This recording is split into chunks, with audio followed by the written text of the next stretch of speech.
उसे मजबूरन मुझसे शादी करनी पड़ती है क्योंकि उसके ग्रैंडफादर ने उसे मेरे साथ शादी करने के लिए मजबूर किया था। मैं उससे 5 साल बड़ा होता हूँ। वहीं कियुकी, जो कि एक अमीर घर की बड़ी बेटी होती है, पहले तो सिर्फ दिखावे के लिए इस शादी के लिए हाँ करती है ताकि किसी तरह अपने ग्रैंडफादर को शांत कर सके। लेकिन जैसे ही वह सुहागरात वाले कमरे में जाने वाली होती है, तभी उसके ग्रैंडफादर उसे अपने स्टडी रूम में बुला लेते हैं, जिस पर उसके ग्रैंडफादर कहते हैं, ऐसा मत सोचना कि शादी तो कर लोगी लेकिन पति पत्नी की तरह नहीं रहोगी, या फिर शादी के बाद दोनों अपनी अपनी जिंदगी जियोगे और एक दूसरे के कामों में दखल नहीं दोगे। यह सुनकर फूंग उयेन नी पूरी तरह चौंक जाती है। उसे समझ नहीं आता कि उसके ग्रैंडफादर उसके मन की बात कैसे जान गए। उसे तो ऐसा फील होने लगता है जैसे उसके ग्रैंडफादर उसके दिमाग के अंदर झांक सकते हैं। जिस पर उनके ग्रैंडफादर आगे कहते हैं, बस मुझे एक बच्चा दे दो, उसके बाद मैं तुम्हारी बाकी किसी बात में दखल नहीं दूंगा। यह सुनकर फूंग युएन निन्ह नाराज होकर कहती है, ग्रैंडफादर, क्या आपको लगता है कि मैं सिर्फ बच्चे पैदा करने वाली औरत हूँ? जिस पर उनके ग्रैंडफादर कहते हैं, तो फिर तुम कैसी औरत बनना चाहती हो? बच्चा पैदा करके जहां मन करे वहां घूमना चाहती हो, या फिर कंपनी जाकर सुबह से रात तक काम करना चाहती हो, हर दिन 10-10 घंटे मेहनत करना चाहती हो? जो करना है चुन लो, लेकिन एक बात तय है, तुम्हें बच्चा जरूर पैदा करना होगा। जिस पर फुंग गुयेन निन्ह गुस्से में कहती है, ठीक है, मैं बच्चा पैदा करूंगी।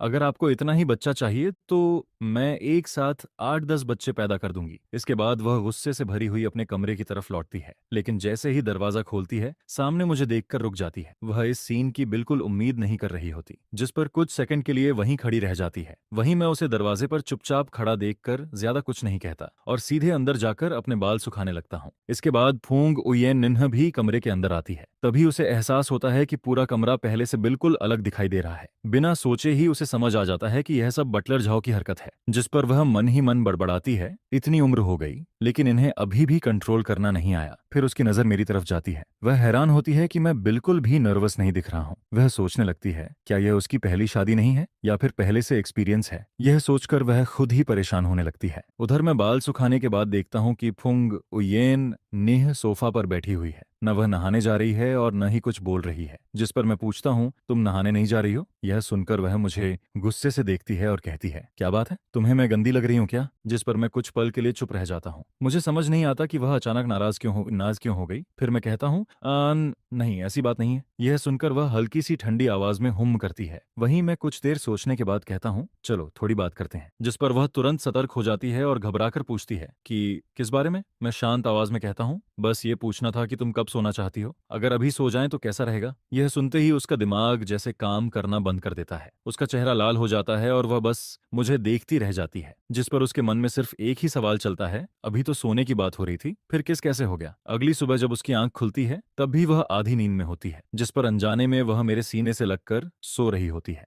लेकिन जैसे ही उसे इस बात का एहसास होता है, वह तुरंत चौंक जाती है। आंखें खोलते ही उसे मेरी ठंडी नजरें दिखाई देती हैं। जिस पर मैं पूछता हूँ, क्या कर रही हो? यह सुनकर उसका चेहरा शर्म से लाल हो जाता है। वह रिफ्लेक्स में सॉरी बोलना चाहती है, लेकिन अगले ही पल खुद को रोक लेती है। वह मन ही मन सोचती है, मैं सॉरी क्यों बोलूं? मैं फूंग फैमिली की बड़ी बेटी हूँ। मैंने आज तक किसी से माफी नहीं मांगी और ये मेरा हस्बैंड है। अगर मैं इसके साथ थोड़ा करीब हो जाऊं तो इसमें गलत क्या है? यह सोचते ही वह और ज्यादा मेरे करीब आ जाती है और आराम से मेरी बाहों में घुस जाती है। जिस पर मैं उसकी हरकत देखकर उसकी सोच समझ जाता हूँ और कहता हूँ, आज रात का इंतजार कर लो। यह सुनते ही उसका चेहरा फिर से लाल हो जाता है। वह तुरंत मुझे छोड़ती है और जल्दी से बाथरूम की तरफ भाग जाती है। उधर मैं राहत की सांस लेता हूँ और अपना फोन उठाकर महिलाओं के ओव्यूलेशन साइकिल के बारे में जानकारी देखने लगता हूँ। असल में कुछ समय पहले फुंग फैमिली के ग्रैंडफादर खुद मेरे पास आए थे। उन्होंने मुझसे फुंग उयेन निन्ह से शादी करने की बात की थी। उन्होंने मुझे इतनी शेयर्स और प्रॉपर्टीज देने की पेशकश की थी कि उन्हें मना करना लगभग नामुमकिन था। लेकिन बदले में उनकी सिर्फ 2 कंडीशंस थीं। पहली,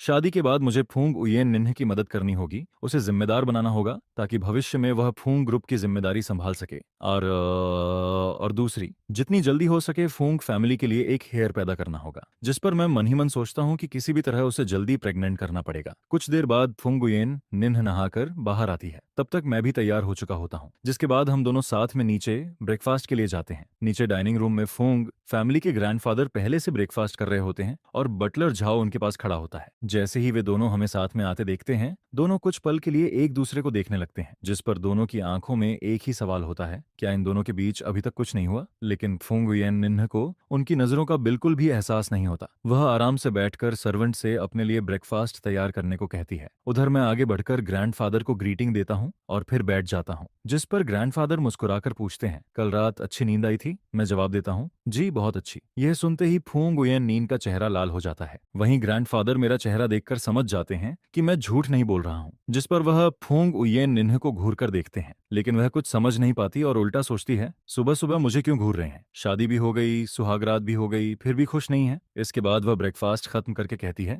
मैं अब काम पर जा रही हूँ। असल में वह वापस कमरे में जाकर सोना चाहती थी, क्योंकि पिछली रात ठीक से सो नहीं पाई थी। लेकिन तभी ग्रैंडफादर उसे रोक लेते हैं और पूछते हैं, कहाँ जा रही हो? जिस पर वह कहती है, कमरे में जाकर सोऊंगी। यह सुनकर ग्रैंडफादर तुरंत कहते हैं, सोना वोना छोड़ो और कंपनी जाओ। जिस पर वह हैरान होकर कहती है, क्या आप चाहते हैं कि मैं कंपनी में काम करूं? ग्रैंडफादर कहते हैं, बिल्कुल। वह तुरंत जवाब देती है, लेकिन पहले तो आप कहते थे कि अगर मैं घर पर रहकर बच्चा पैदा करूं तो काम करने की जरूरत नहीं है। जिस पर ग्रैंडफादर पूछते हैं, तो क्या तुम सच में घर पर रहकर बच्चा पैदा कर रही हो? वह कहती है, बिल्कुल कर रही हूँ। यह सुनकर ग्रैंडफादर ठंडी आवाज में कहते हैं, यह सिर्फ तुम्हारा कहना है, मुझे कैसे पता चले? जिस पर वह कहती है, क्या मैं आपको धोखा दूंगी? ग्रैंडफादर तुरंत जवाब देते हैं, तुमने मुझे पहले कम धोखा दिया है क्या? फिर वह बटर जाओ से कहते हैं, जाओ मेरे लिए एक चाकू लेकर आओ। यह सुनते ही फूंग उयेन निन्ह घबरा जाती है और पूछती है, ग्रैंडफादर चाकू क्यों मंगा रहे हैं? जिस पर ग्रैंडफादर कहते हैं, अब जीकर क्या फायदा? पहले मुझे चिंता थी कि मेरे बाद तुम अकेली रह जाओगी, लेकिन अब नहीं। लिटिल शेन एक काबिल और जिम्मेदार इंसान है। अगर मैं चला भी गया तो वह तुम्हारी देखभाल करेगा और कंपनी भी संभालेगा, इसलिए अब मैं आराम से मर सकता हूँ। फिर वह दोबारा कहते हैं, जो सबसे तेज चाकू लेकर आओ। यह सुनते ही फुंग उयेन निन्ह पूरी तरह हार मान जाती है और कहती है, ठीक है, मैं कंपनी जाऊंगी। फिर वह मन ही मन बड़बड़ाती है, मेरा तो भारी नुकसान हो गया, दिन में ऑफिस का काम और रात में ओवरटाइम। ऐसे ही चलता रहा तो एक दिन थक कर मर जाऊंगी। आखिरकार वह अपनी किस्मत मानकर ग्रैंडफादर के साथ कंपनी जाने के लिए तैयार हो जाती है। जिस पर ग्रैंडफादर कहते हैं, तुम्हें सबसे नीचे से शुरुआत करनी होगी।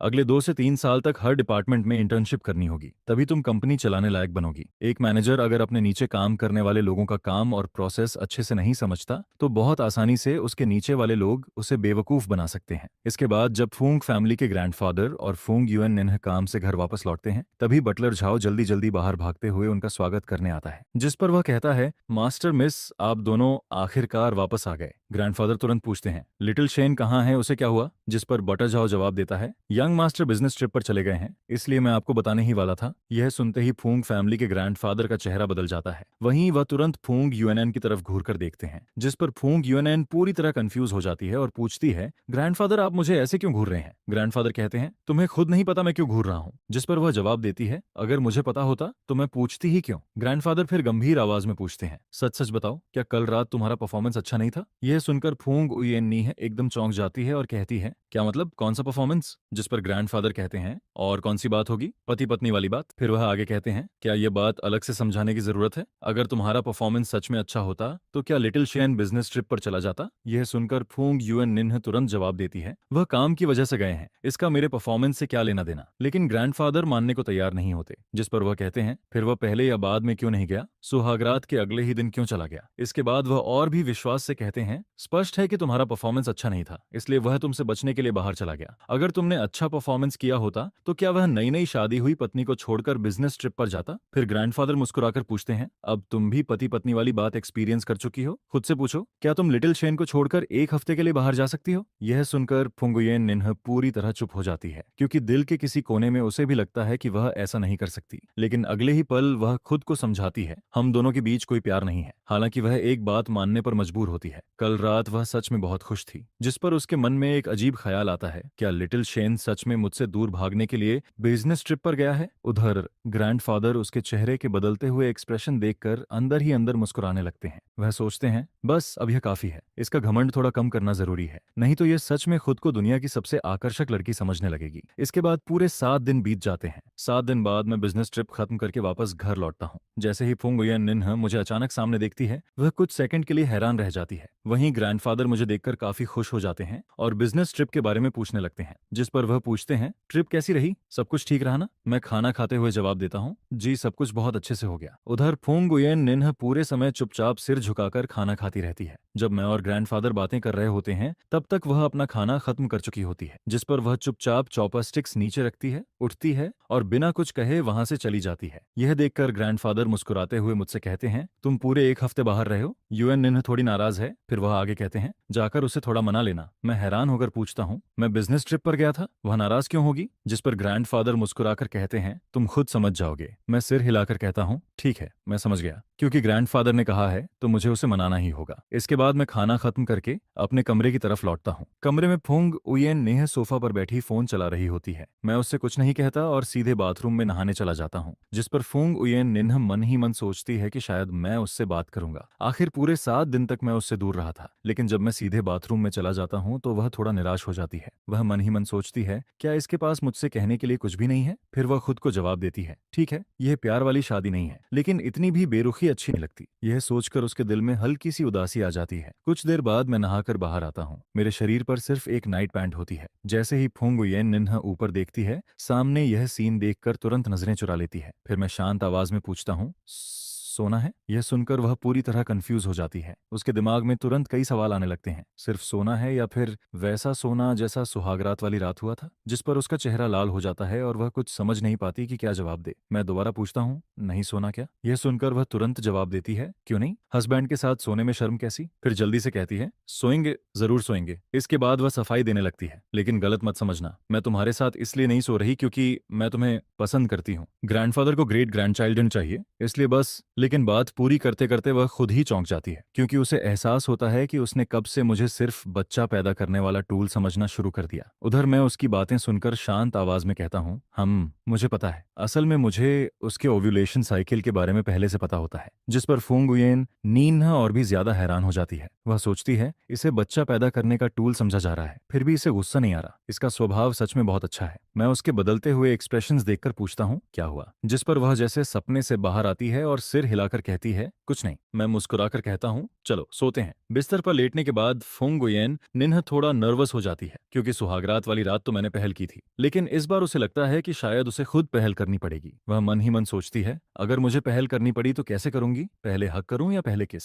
उधर मैं भी बिस्तर पर लेटकर कुछ देर इंतजार करता हूँ। फिर सोचता हूँ कि शायद वह शर्म महसूस कर रही है, लेकिन सच तो यह है कि मैं खुद भी थोड़ा शर्मिंदा महसूस कर रहा होता हूँ। आखिरकार मैं मन ही मन फैसला करता हूँ कि फाइनल गोल के लिए आज भी मुझे ही पहल करनी पड़ेगी। मैं कुछ बोलना चाहता हूँ, लेकिन हम दोनों अब भी इतने करीब नहीं होते कि ज्यादा बातें कर सकें। जिस पर मैं कुछ भी न बोलते हुए सीधे उसकी तरफ झुकता हूँ और उसे किस कर देता हूँ। इसके बाद कुछ दिन और गुजर जाते हैं। धीरे धीरे फुंग उयेन निन्ह की बॉडी क्लॉक भी रेगुलर हो जाती है। अब मैं जब भी सुबह उठता हूँ, वह भी लगभग उसी समय जाग जाती है। हम दोनों एक दूसरे को देखते हैं और फिर बिना कुछ कहे अपनी मॉर्निंग रूटीन शुरू कर देते हैं। पर्सनल केयर खत्म करने के बाद हम नीचे ब्रेकफास्ट के लिए जाते हैं, जिस पर ग्रैंडफादर हमारी तरफ देखते हैं और तुरंत सब कुछ समझ जाते हैं। वह फुंग उयेन निन्ह के चेहरे पर छिपी हुई खुशी और संतुष्टि साफ देख लेते हैं। फिर मन ही मन सोचते हैं, कुछ दिन पहले तक यही लड़की नाराज घूम रही थी, अब हस्बैंड एक रात वापस क्या आया, इसके चेहरे की खुशी छिप ही नहीं रही। इसके बाद वह और भी मजे लेते हुए सोचते हैं, शुरुआत में शादी से सबसे ज्यादा इनकार भी यही कर रही थी। अगर मैं उसके हस्बैंड के सामने नहीं होता तो शायद अभी उसे जरूर चिढ़ाता।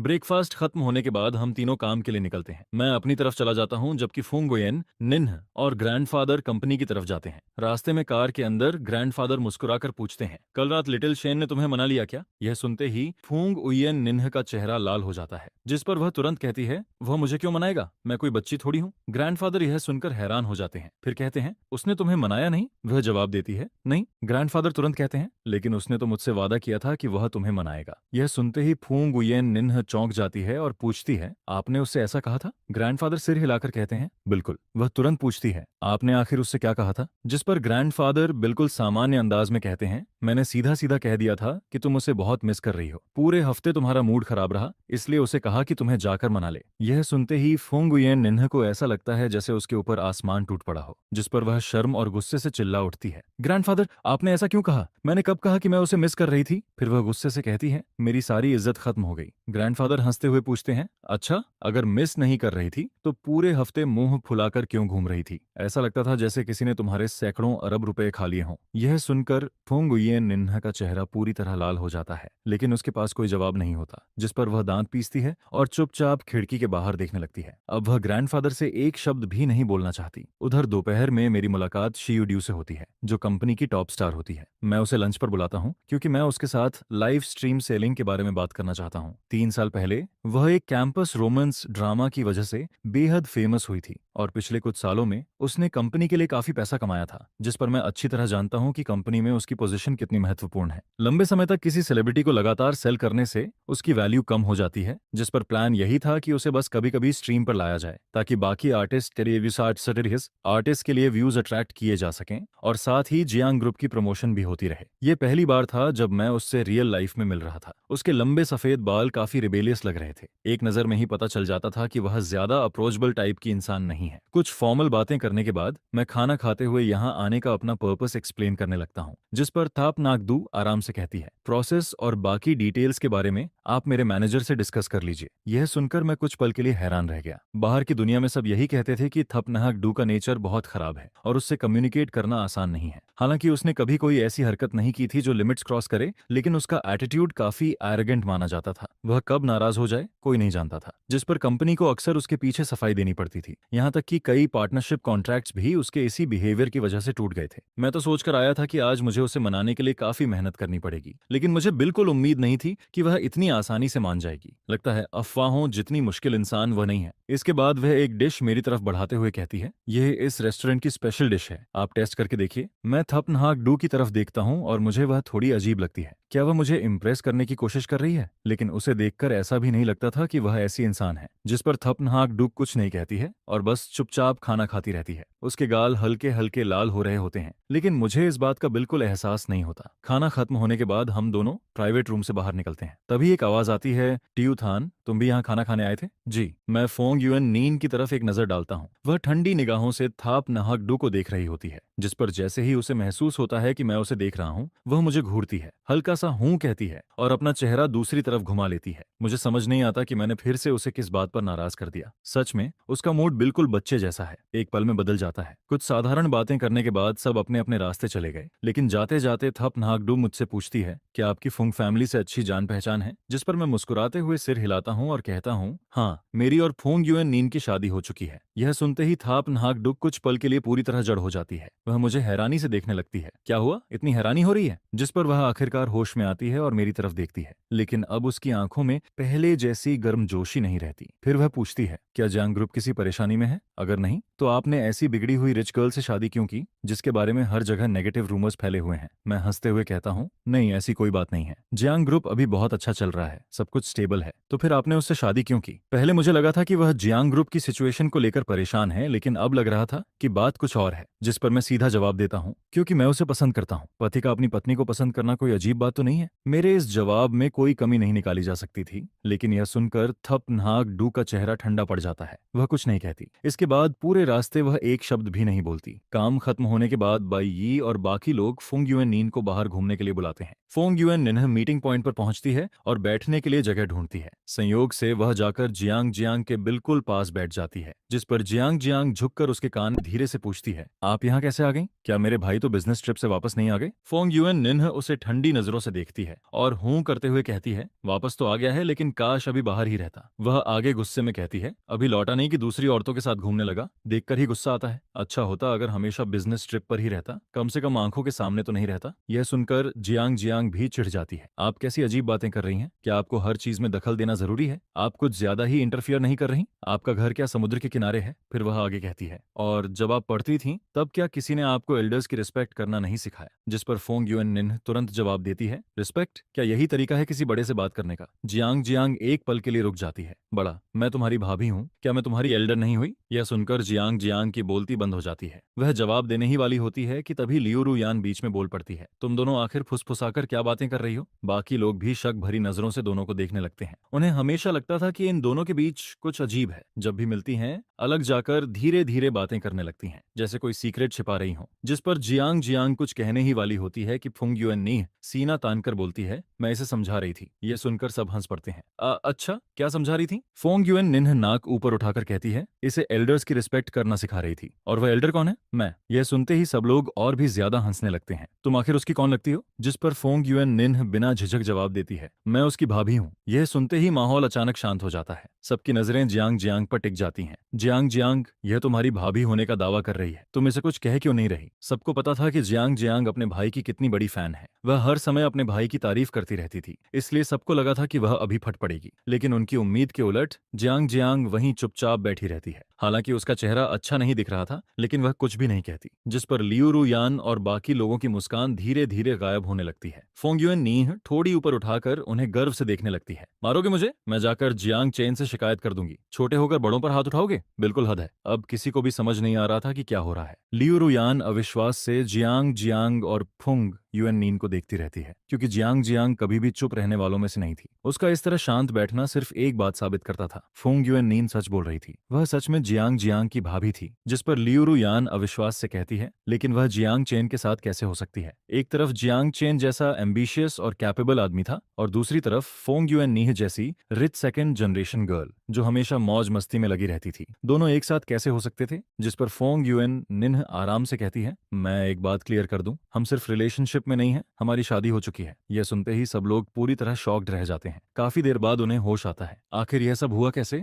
ब्रोदर जियांग चेन ने सच में शादी कर ली? अगर फोंग युएन नीह कर सकती है तो हम क्यों नहीं? जिस पर किसी और लड़की ने भी कहा, सही बात है, हम भी कर सकते हैं। फोंग युएन नीह शांत स्वर में कहती है, इसमें कोई बड़ी बात नहीं है, यह बस एल्डर्स द्वारा तय की गई बिजनेस मैरिज थी। लेकिन लियू रुयान गुस्से में जियांग जियांग से पूछती है, अगर फुंग युएन निन्ह कर सकती है तो मैं क्यों नहीं कर सकती? और मैं भी। बाकी लड़कियां भी तुरंत हामी भर देती हैं। असल में वे सभी जियांग चेन को जरूरत से ज्यादा एडमायर करती थीं। पहले उन्होंने कभी उसके साथ रिलेशनशिप के बारे में नहीं सोचा था, लेकिन अब जब वे इस बारे में गंभीरता से सोचती हैं तो उन्हें लगता है कि वैसे भी एक दिन पॉलिटिकल या बिजनेस मैरिज करनी ही पड़ेगी। तो फिर किसी अजनबी रिच सेकंड जनरेशन लड़के से शादी करने से बेहतर जियांग चेन ही क्यों नहीं? जियांग चेन मैच्योर था, जनरस था, पोलाइट था और बेहद कैपेबल भी था। सबसे बड़ी बात, वह बचपन से उनके साथ बड़ा हुआ था। वह हमेशा उनका ख्याल रखता था और उनके साथ बहुत अच्छा व्यवहार करता था। जिस पर सभी लड़कियां एक ही बात सोचने लगती हैं, अगर सच में उनकी शादी जियांग चेन से हो जाए तो शायद वह शादी के बाद भी उनका उतना ही ख्याल रखेगा जितना बचपन में रखता था। जियांग जियांग बेबस होकर कहती है, मैं भी क्या कर सकती हूँ? मुझे भी पहले से इस बारे में कोई खबर नहीं थी। मुझे तो इसकी भनक तक नहीं लगी थी। अगर मुझे पहले से पता होता तो क्या तुम्हें लगता है कि ये दोनों एक साथ हो पाते? जिस पर जियांग जियांग बिना झिझक कहती है, अगर मुझे पहले पता चल जाता तो मैं हर हाल में इनके बीच आ जाती। मैं उस लड़की को कभी भी मेरे भाई को परेशान नहीं करने देती। यह सुनकर लियू रुयान और बाकी सभी लोग लगातार सिर हिलाने लगते हैं। उनकी नजर में फोंग युएन निन्ह बिल्कुल भी जियांग चेन के लायक नहीं थी। वहीं दूसरी तरफ फोंग युएन निन्ह उन सबको देखकर बाहर से तो गर्व महसूस कर रही होती है, लेकिन अंदर ही अंदर उसे थोड़ा दुख भी होने लगता है।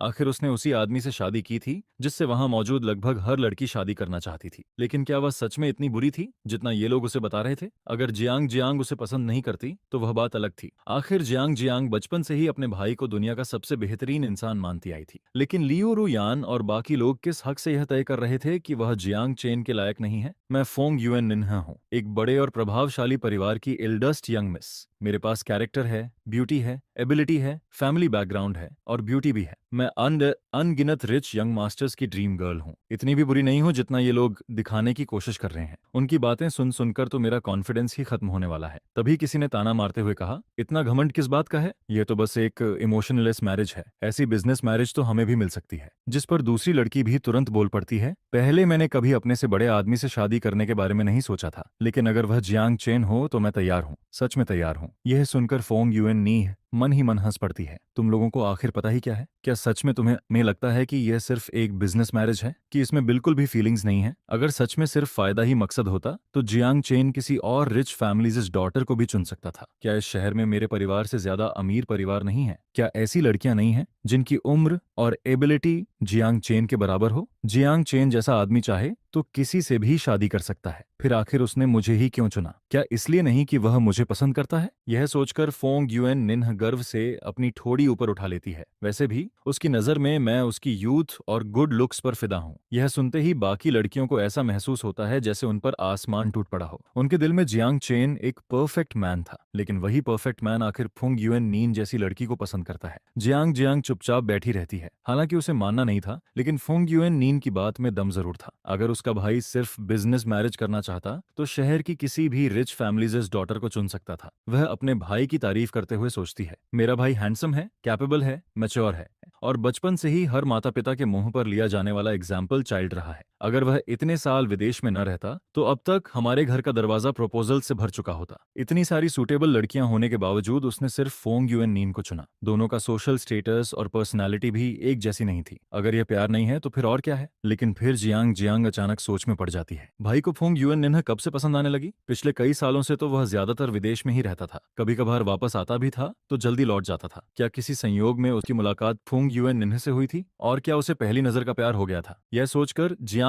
जियांग चुपचाप फोंग युएन नीन की तरफ देखती है। सच कहें तो उसके भाई के सामने फोंग युएन नीन की सबसे बड़ी ताकत बस उसका चेहरा ही था। इसके बाद बाकी लड़कियां अपना दुख शराब में डुबोने का फैसला कर लेती हैं, जिस पर वे लगातार फोंग युएन नीन को ड्रिंक्स ऑफर करने लगती हैं। बाई उन्हें रोकने की कोशिश करती है लेकिन कोई उसकी बात नहीं सुनता। वहीं जियांग जियांग एक तरफ बैठकर सब कुछ देखती रहती है। न वह खुद ड्रिंक ऑफर करती है और न ही किसी को रोकती है। वह मन ही मन सोचती है, अगर मेरी आइडेंटिटी बीच में न होती तो मैं खुद इसे ड्रिंक पिलाती। धीरे धीरे समय गुजरता है और रात के करीब 10 बज जाते हैं। आखिरकार फोंग युएन निन्ह पूरी तरह नशे में धुत हो जाती है, जिस पर लियू रू यान कहती है, जियांग जियांग अपने भाई को फोन करो और इसे लेने बुलाओ। ब्रदर जियांग चेन को हमारा शराब पीना पसंद नहीं है। ऊपर से फोंग युएन नीन की हालत तो देखो। इस समय फोंग युएन नीन सोफे पर ऐसे पड़ी होती है जैसे कोई कीचड़ का ढेर हो। उसकी यूजुअल एलिगेंट इमेज का कहीं नामो निशान नहीं बचा था। जिस पर जियांग जियांग सच में मुझे फोन कर देती है और कहती है कि आकर फोंग युएन नीन को ले जाऊं। मैं एड्रेस पर पहुंचता हूं और प्राइवेट रूम का दरवाजा खोलता हूं। अंदर कदम रखते ही मेरी नजर सोफे पर बेहोश पड़ी फोंग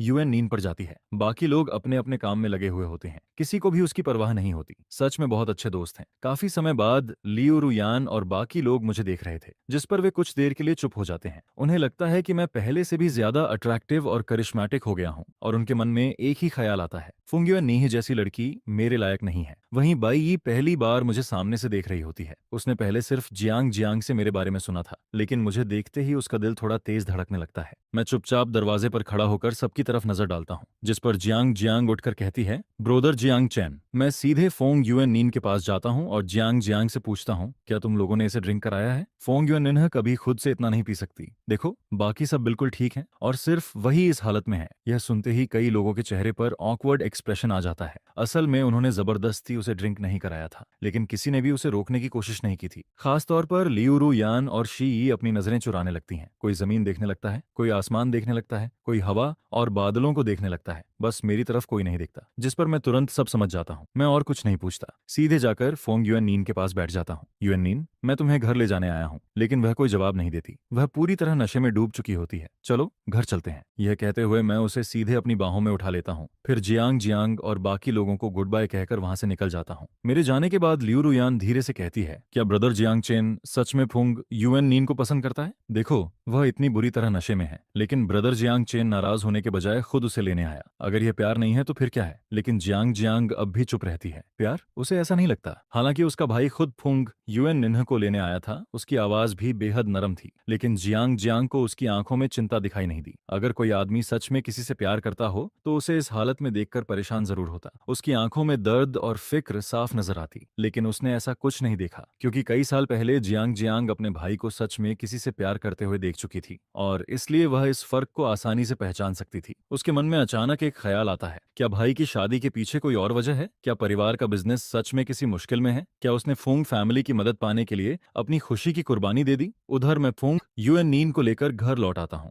घर पहुंचकर मैं सर्वेंट्स को उसे उसके कमरे तक पहुंचाने के लिए कहता हूँ। साथ ही हैंगओवर सूप तैयार करने का भी आदेश देता हूँ। यह सब देखकर ओल्ड मास्टर फोंग गुस्से से भर जाता है। वह नाराज होकर कहता है, सच में यह लड़की बिल्कुल उम्मीदों पर खरी नहीं उतरती। इतना हैंडसम, कैपेबल और केयरिंग हस्बैंड मिला है, फिर भी इसे अपनी कोई परवाह नहीं है। उसे पता ही नहीं होता कि घर पर रहकर अपने हस्बैंड का साथ कैसे दिया जाता है, बल्कि उसे तो बाहर जाकर दूसरी औरतों के साथ घूमना फिरना ज्यादा पसंद होता है, जिस पर वह इतनी ज्यादा ड्रिंक कर लेती है कि बुरी तरह नशे में धुत हो जाती है। यह देखकर फोंग परिवार के बुजुर्ग कहते हैं, मैंने पूरी जिंदगी समझदारी से बिताई है, लेकिन पता नहीं मेरी पोती इतनी बेफिक्र और गैर जिम्मेदार कैसे निकल गई। जिस पर कोई पूछता है, फिर आप उसे लेने क्यों गए थे? उसे बाहर ही पड़ा रहने देते। जिसके जवाब में कहा जाता है, ग्रैंडपा, हुएन नीन तो बस अपने दोस्तों के साथ न्यू मैरिज सेलिब्रेट करने गई थी। दोस्तों ने उसे कुछ ड्रिंक्स और पिला दी, इसमें कोई बड़ी बात नहीं है। यह सुनकर सुनकर फुंग ओल्ड मास्टर भौहें सिकोड़ लेते हैं, जिस पर मैं कहता हूँ, आप चिंता मत कीजिए, कल जब यूएन नीन्हा उठेगी तो मैं उसे समझाऊंगा कि आगे से थोड़ा कम पिया करे ताकि घर वालों को उसकी फिक्र न करनी पड़े। जिस पर फोंग ओल्ड मास्टर मेरी तरफ देखते हैं। उन्हें लगता है कि यूएन निन्हा के लिए उन्होंने जो हस्बैंड चुना है वह सच में बहुत अच्छा है, मैच्योर है, जेंटल है और अपनी वाइफ का ख्याल रखना भी जानता है। इसलिए वह मन ही मन उम्मीद करते हैं कि यूएन निन्हा उनकी भावनाओं की कद्र करेगी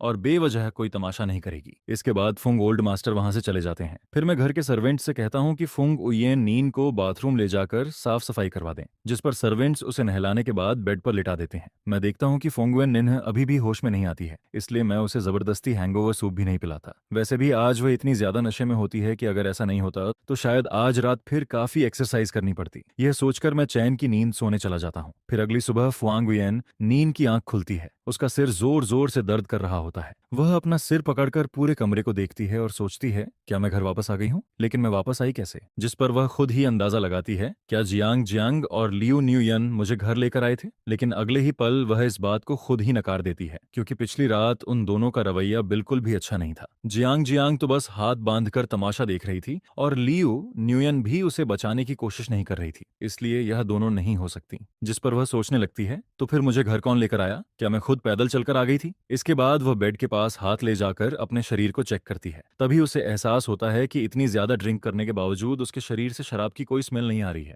यह महसूस करते ही उसे समझ आ जाता है कि किसी ने उसे नहलाया था। जिस पर वह धीरे से बगल की तरफ देखती है और अचानक उसका चेहरा लाल हो जाता है, क्योंकि उसके मन में ख्याल आता है कि शायद कल रात जियांग चेन ने ही उसे नहलाया होगा। उसी समय मैं उसकी तरफ देखकर पूछता हूँ, तुम्हें कहीं असहज तो फील नहीं हो रहा? जिस पर फुआंग वियन नी हल्के से अपने होंठ काटती है, लेकिन कुछ नहीं कहती। फिर मैं पूछता हूँ, सिर दर्द कर रहा है क्या? इस बार वह चुपचाप सिर हिला देती है। जिस पर मैं कहता हूँ, किचन में हैंगओवर सूप तैयार है, मैं किसी को बोल देता हूँ कि वह लेकर आए। असल में मुझे पहले से अंदाजा था कि सुबह उठते ही उसका सिर दर्द करेगा, इसलिए मैंने रात में ही किचन को कह दिया था कि सुबह सुबह सूप तैयार रहे। लेकिन इस समय यूएन निन के दिमाग में सूप नहीं चल रहा होता। उसके मन में तो सिर्फ एक ही सवाल घूम रहा होता है, आखिर मुझे कल रात नहलाया किसने था? वह मन ही मन सोचती है, क्या मुझे सीधे पूछ लेना चाहिए कि कल रात आपने मुझे नहलाया था? लेकिन ऐसा पूछना थोड़ा अजीब नहीं लगेगा? फिर वह पूछती है, वैसे मैं कल रात घर कैसे आई थी? जिस पर मैं जवाब देता हूँ, जयका साहिब, जियांग जियांग ने मुझे कॉल किया था। उसने बताया कि तुम बहुत ज्यादा नशे में हो, इसलिए मैं तुम्हें लेने चला गया था। फिर मैं पूछता हूँ, वैसे कल रात तुमने कोई हंगामा तो नहीं किया? यह सुनकर फुआंग वियन नीह घबरा जाती है, क्योंकि उसने पहले कभी इतनी ज्यादा ड्रिंक नहीं की थी। उसे तो यह भी याद नहीं था कि नशे में उसने क्या क्या किया। वह सोचती है, अगर जियांग चेन ने कह दिया कि मैंने कल रात कोई तमाशा किया था तो मैं शर्म से कहां जाऊंगी। जिस पर वह चुप रहना ही बेहतर समझती है। इसके बाद हैंगओवर सूप पीने के बाद हम दोनों नीचे ब्रेकफास्ट करने चले जाते हैं। फिर ब्रेकफास्ट खत्म होते ही मैं ऑफिस जाने की तैयारी करने अपने कमरे में चला जाता हूँ। उधर फुआंग वियन निन्ह जल्दी से बटलर झाओ को एक कोने में ले जाती है और धीरे से पूछती है, अंकल झाओ, कल रात मैंने कोई हंगामा तो नहीं किया था? जिस पर बटलर झाओ मुस्कुराकर कहते हैं, नहीं मिस, कल रात आप बहुत अच्छी थीं। यह सुनकर यूएन निन्ह चौंक जाती है, क्योंकि 5 साल की उम्र के बाद किसी ने भी उसे अच्छी बच्ची जैसा शब्द कहकर नहीं बुलाया था। फिर बटलर झाओ मुस्कुराते हुए कहते हैं, कल रात यंग मास्टर आपको अपनी बाहों में उठाकर घर लाए थे। उस समय आप बिल्कुल शांत थीं और बहुत क्यूट लग रही थीं। यह सुनते ही फुआंग गुयन निन्ह शर्म से लाल हो जाती है और तुरंत बोल पड़ती है, अंकल झाओ, बस कीजिए। जिस पर बटलर झाओ मन ही मन हंसने लगते हैं। फिर उयन निन्ह नाराज होकर कहती है, क्या आप थोड़ा रियलिटी में रहकर बात नहीं कर सकते? मैं और क्यूट, ये तो हद हो गई। जिस पर बटलर झाओ हंसते हुए कहते हैं, इसमें गलत क्या है? आप यंग मास्टर की वाइफ, अगर उन्हें आप पर प्यार आए तो यह बिल्कुल नॉर्मल बात है। यह सुनकर फोंग उयन निन का चेहरा और ज्यादा लाल हो जाता है। फिर वह घूरते हुए कहती है,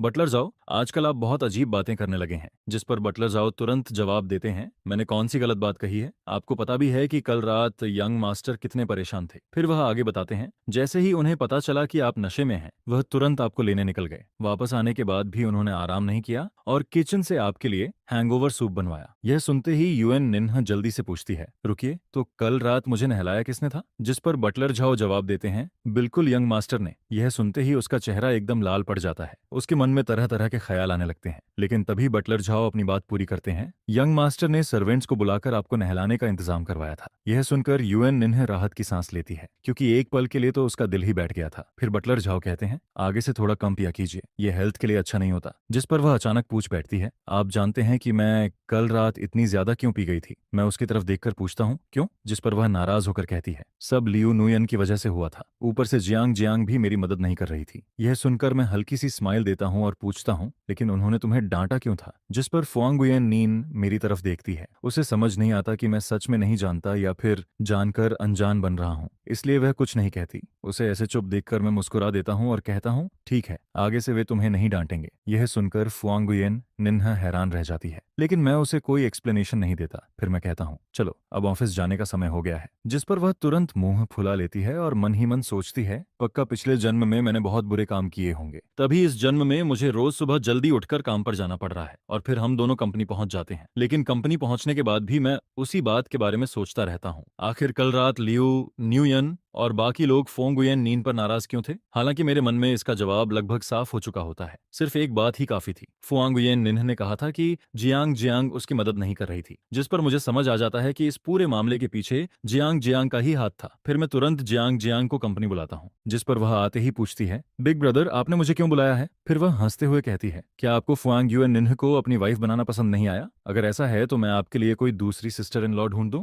यह सुनकर मैं उसकी तरफ देखता हूँ और हल्की सी स्माइल देता हूँ, लेकिन इस बार मेरी स्माइल मेरी आंखों तक नहीं पहुंचती। फिर मैं पूछता हूँ, सच में तुम्हें क्या लगता है? जिस पर जियांग जियांग का पूरा शरीर सिहर जाता है। फिर वह जल्दी से कहती है, नहीं नहीं नहीं नहीं नहीं नहीं, इसकी कोई जरूरत नहीं है। फुआंगुयन निन्ह तो बहुत अच्छी है। लेकिन मैं वही स्माइल बनाए रखते हुए कहता हूँ, अगर वह इतनी अच्छी है तो फिर उससे कुछ सीख क्यों नहीं लेती? जिस पर जियांग जियांग हैरान होकर पूछती है, मैं उनसे क्या सीखूं? फिर मैं ठंडी आवाज में कहता हूँ, क्या सीखना है? उसका घमंड, उसकी ऐशो आराम वाली लाइफ, उसका बेफिक्र रवैया, यही सब सीख लो। ग्रेजुएशन के बाद से तुमने जितना घूमना फिरना और मौज मस्ती करनी थी उतनी काफी हो गई है, इसलिए कल से कंपनी आकर काम करना शुरू करो। यह सुनते ही जियांग जियांग मुझे हैरानी भरे चेहरे से देखने लगती है, जैसे उसके ऊपर आसमान ही टूट पड़ा हो। जिस पर मैं कहता हूँ, देर सवेर तुम्हें कंपनी मैनेज करना सीखना ही पड़ेगा। जिसके जवाब में जियांग जियांग तुरंत कहती है, बिग ब्रदर मुझे तो लगता है कंपनी आपके हाथों में ही सबसे अच्छी है। मेरी तो कोई बड़ी एम्बिशन भी नहीं है, मैं तो पूरी जिंदगी बस एक रिच सेकंड जनरेशन की तरह आराम से जीना चाहती हूँ। फिर वह आगे कहती है, मैंने कभी नहीं सोचा कि फैमिली बिजनेस मुझे ही संभालना है। प्रॉपर्टी और कंपनी सब आपको दे दो तब भी मुझे कोई दिक्कत नहीं है, बस हर महीने थोड़ा पॉकेट मनी देते रहना। जिस पर मैं मुस्कुराकर कहता हूँ, यह तो सिर्फ तुम्हारा सोचना है। फिर मैं उसे देखते हुए कहता हूँ, क्या बात है, अब तुम फुंगुयन निन्ह से सीखना चाहती हो क्या? यह सुनकर जियांग जियांग जल्दी से सिर हिलाती है और कहती है, नहीं नहीं।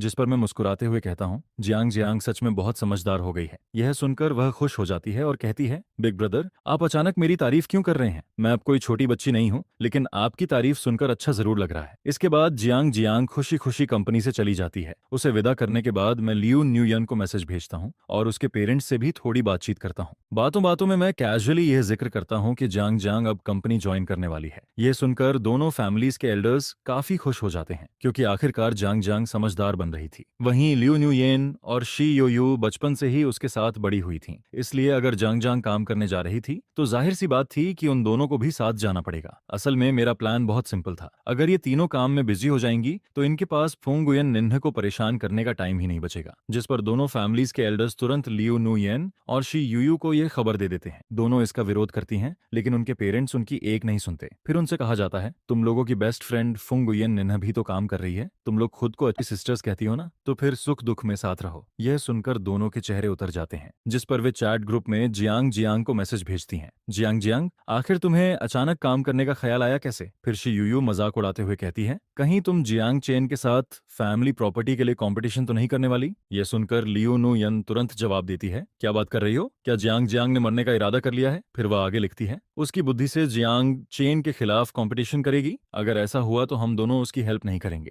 जिस पर शी यूयू भी लिखती है, बिल्कुल हम जियांग चेन का साथ देंगे। दोनों एक के बाद एक मैसेज भेजती जाती हैं। उधर जियांग जियांग मैसेजेस पढ़कर माथा पकड़ लेती है। वह मन ही मन सोचती है, सच में क्या फ्रेंड्स हैं? मैंने अभी तक कुछ कहा भी नहीं और इन्होंने पूरी स्टोरी बना ली। फिर वह रिप्लाई करती है, मैंने कब कहा कि मैं बिग ब्रदर की प्रॉपर्टी के लिए कंपटीशन करूंगी? मुझे अभी कुछ साल और जीना है। जिस पर शी यूयू तुरंत मैसेज भेजती है, फिक्र मत कर, अगर जियांग चेन ने तुम्हारी पिटाई कर दी तो हम तुम्हारी बॉडी कलेक्ट करने जरूर आएंगे। फिर वह मजाक में लिखती है, इतने सालों की फ्रेंडशिप का यही आखिरी फर्ज निभा सकते हैं। यह पढ़कर जियांग जियांग जवाब देती है, वाह, इसके लिए तो मुझे तुम्हारा शुक्रिया अदा करना चाहिए। उसी समय फोंग उयेन निन्ह भी चैट ग्रुप में आ जाती है। वह मैसेजेस पढ़कर पूछती है, तुम लोग जियांग चेन की इतनी बातें क्यों कर रहे हो? क्या वह इतना डरावना है? जिस पर लियू न्यूयन तुरंत जियांग चेन की तरफदारी करती है। वह लिखती है, ऐसी कोई बात नहीं है। जियांग चेन दुनिया का सबसे जेंटल और हैंडसम आदमी है। फिर वह आगे लिखती है, उयेन निन्ह, तुम्हें बस अपना ख्याल रखना चाहिए। यह पढ़कर फुंग उयेन निन्ह हैरान हो जाती है। वह रिप्लाई करती है, मुझे उससे डरना चाहिए? क्या वह मुझे खा जाएगा?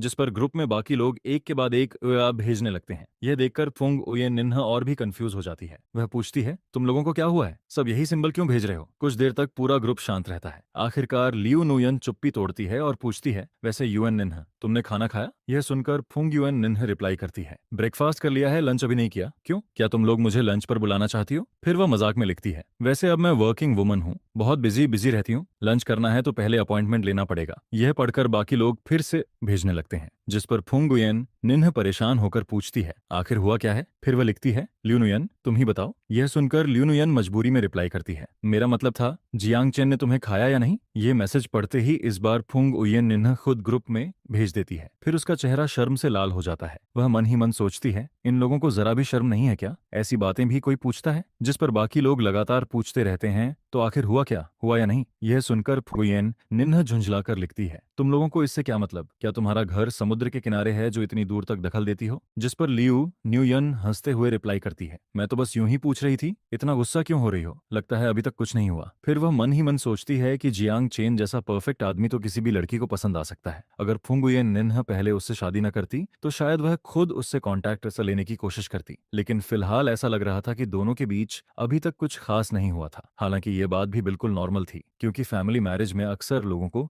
एक दूसरे को समझने के लिए टाइम चाहिए होता है। हाई सोसाइटी में ऐसे कई कपल्स होते हैं जो बाहर से परफेक्ट कपल बनकर रहते हैं, लेकिन घर के अंदर उनके बीच एक किस तक नहीं हुई होती। जिस पर फुंग उयेन निन्ह कोई सफाई नहीं देती। उधर जियांग जियांग यह सोचकर भौहें सिकोड़ लेती है कि शादी के बाद भी दोनों के बीच कुछ नहीं हुआ। उसके मन में पूरा यकीन होता है कि प्रॉब्लम उसके बिग ब्रदर में नहीं बल्कि फुंग उयेन निन्ह में है। वह सोचती है, ग्रैंडअप्पा के दबाव में शादी तो कर ली, लेकिन अगर वह बिग ब्रदर के साथ रूम शेयर तक नहीं कर रही तो यह तो उनकी इंसल्ट हुई। यह सोचकर जियांग जियांग के मन में अपने भाई के लिए इंसाफ दिलाने का ख्याल आता है, लेकिन वह सीधे जाकर फुंगुयेन निन्ह को मजबूर भी नहीं कर सकती थी। काफी देर सोचने के बाद उसके दिमाग में एक प्लान आता है, जिस पर वह मुझे मैसेज भेजकर शाम को डिनर के लिए बुलाती है। मैं भी बिना ज्यादा सोचे उसके इन्विटेशन को एक्सेप्ट कर लेता हूँ। फिर शाम को ऑफिस से निकलकर मैं सीधे उस रेस्टोरेंट में पहुंचता हूँ जो जियांग जियांग ने बुक किया था। मुझे लगा था कि वहां सिर्फ मैं और जियांग जियांग होंगे, लेकिन वहां पहुंचकर मैं देखता हूं कि एक और शख्स भी मौजूद है। वह ली फैमिली की एल्डेस्ट मिस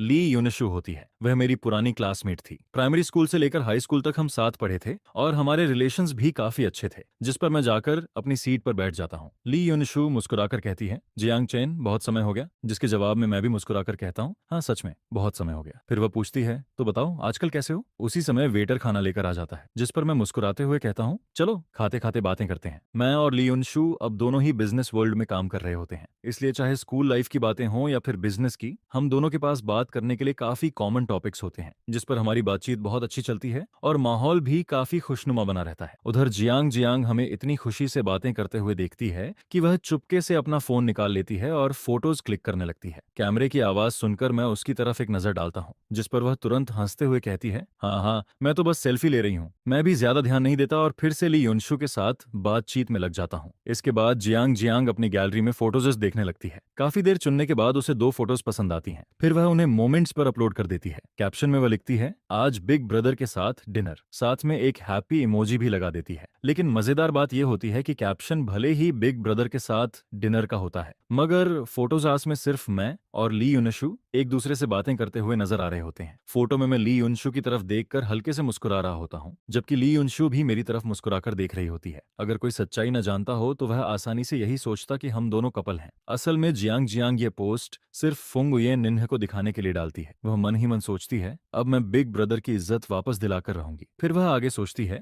मुझे फुंग ये निन्ह को बताना होगा कि मेरे बिग ब्रदर के पीछे लड़कियों की कोई कमी नहीं है। आखिर वह खुद को समझती क्या है? जिस पर जियांग जियांग के चेहरे पर शरारती मुस्कान आ जाती है। थोड़ा क्राइसिस फीलिंग पैदा करनी पड़ेगी, तभी फोंगुयेन निन्ह को समझ आएगा। उधर शाम को फोंगुयेन निन्ह ऑफिस से घर लौटती है, जिस पर बटलर झाओ उसे बताते हैं कि आज रात भी जियांग चेन एक सोशल गैदरिंग में गया है और डिनर के लिए घर नहीं आएगा। यह सुनकर फोंगुयेन निन्ह थोड़ा बेबस महसूस करती है। वह मन ही मन सोचती है, क्या वह इतना बिजी रहता है? शादी को अभी कुछ ही दिन हुए हैं, कभी बिजनेस ट्रिप पर चला जाता है तो कभी रात को सोशल इवेंट्स में। फिर वह सोचती है, यहाँ तक कि कि ग्रैंडपा, जो पूरे ग्रुप के चेयरमैन हैं, वह भी उससे कम बिजी लगते हैं। संयोग से उस रात ग्रैंडपा भी एक बिजनेस इवेंट में गए हुए होते हैं, इसीलिए पूरे घर में सिर्फ फोंग गुयेन नीन अकेली होती है, जिस पर वह सोफा पर बैठकर फोन चलाने लगती है। फिर डिनर टाइम तक बोर होकर वह मोमेंट्स स्क्रॉल करने लगती है और तभी उसकी नजर जियांग जियांग की पोस्ट पर पड़ती है, जिस पर वह जो आराम से सोफा पर टिकी हुई बैठी थी अचानक सीधी होकर बैठ जाती है। वह ली योनशु को पहचानती जरूर थी, लेकिन दोनों के बीच ज्यादा कांटेक्ट नहीं था क्योंकि दोनों फैमिलीज अलग अलग इंडस्ट्रीज में थीं। हालांकि हाई सोसाइटी सर्कल में होने की वजह से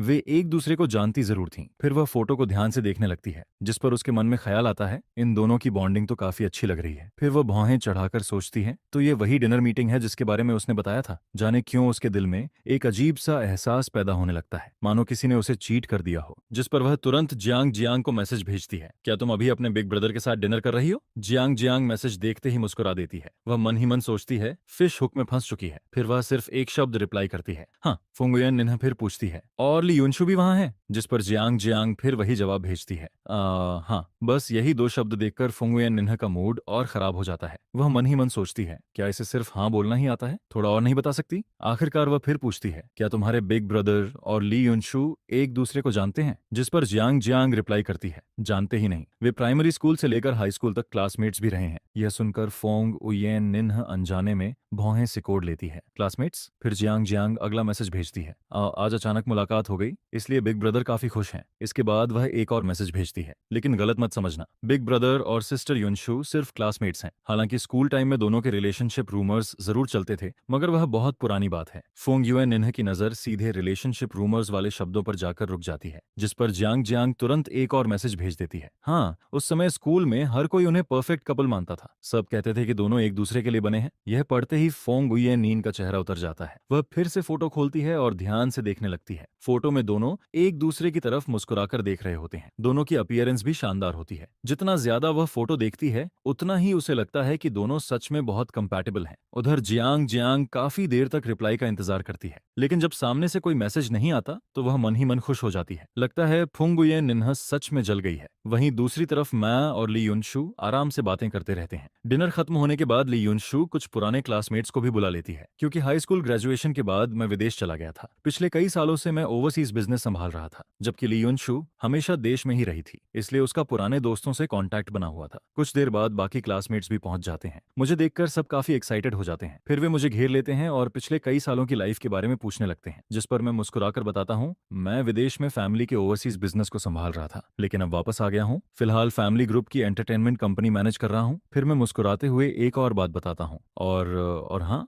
मेरी शादी हो चुकी है, मैरिज रजिस्ट्रेशन भी हो गया है, वेडिंग की तैयारी अभी चल रही है। यह सुनते ही सभी क्लासमेट्स हैरान रह जाते हैं, जिस पर वे एक साथ पूछते हैं, क्या तुम्हारी शादी हो गई? मैं मुस्कुराकर सिर हिला देता हूँ, लेकिन यह सुनने के बाद माहौल थोड़ा अजीब हो जाता है, क्योंकि स्कूल टाइम में लगभग सभी लोगों को लगता था कि जियांग चेन और ली युनशु एक दिन जरूर साथ होंगे। उधर ली युनशु भी मेरी तरफ हैरानी से देखने लगती है। उसके हाथ में पकड़ा ग्लास अनजाने में और कस जाता है। फिर वह धीरे से पूछती है, तुमने किससे शादी की है? जिस पर मैं मुस्कुराकर जवाब देता हूँ, मेरी वाइफ का सरनेम फोंग है, फोंग गुयेन निन्ह। यह नाम सुनते ही ली युनशु को कुछ याद आता है। फिर अगले ही पल उसे उसकी पहचान समझ आ जाती है, Phong Nguyen Ninh, Van Pham hotel group की इल्डेस्ट मिस।